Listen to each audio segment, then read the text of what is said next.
बाबा साहब की शोभा यात्रा को नहीं निकलने दे रहे, हम भी इनकी कलश यात्रा को नहीं निकलने देंगे।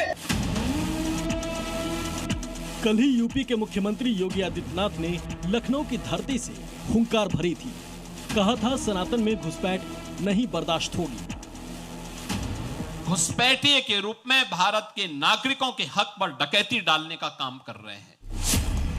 योगी आदित्यनाथ ने बांटने वाली साजिशों पर भी प्रहार किया था।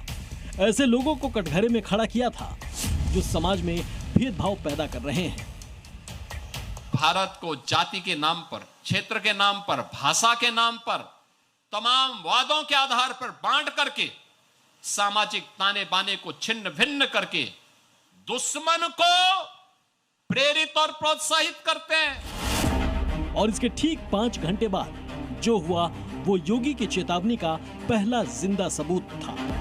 समाजवादी पार्टी के नेता राज्यसभा सांसद रामजी लाल सुमन खुलेआम हिंदू आस्था पर हमला कर बैठे। कहीं राणा सांगा को गद्दार कहा जाता है, कहीं कांवड़ियों को गुंडा करार दिया जाता है और अब तो कलश यात्रा पर रोक लगाने की भी धमकी दी जा रही है। सवाल ये है कि आखिर समाजवादी पार्टी को हिंदू प्रतीकों से इतनी नफरत क्यों है? रामजी लाल सुमन ने कहा कि अगर बाबा साहब की शोभा यात्रा नहीं निकल सकती तो कलश यात्रा भी मत निकलने दो। जब ये कलश यात्रा निकाले जरूर चले जाना, लेकिन जब बाबा साहब डॉक्यूमेंट प्रिंट कर दी, शोभा यात्रा निकले और टोली शोभा यात्रा को ये रोकना अगर चाहते हैं, रोक दे तो तुम कसम खा के कहना, तुम संकल्प ले लेना कि हमारी इतनी इज्जत देने के बाद भी ये बाबा साहब की शोभा यात्रा को नहीं निकलने दे रहे, हम भी इनकी कलश यात्रा को नहीं निकलने देंगे। ये संकल्प आप।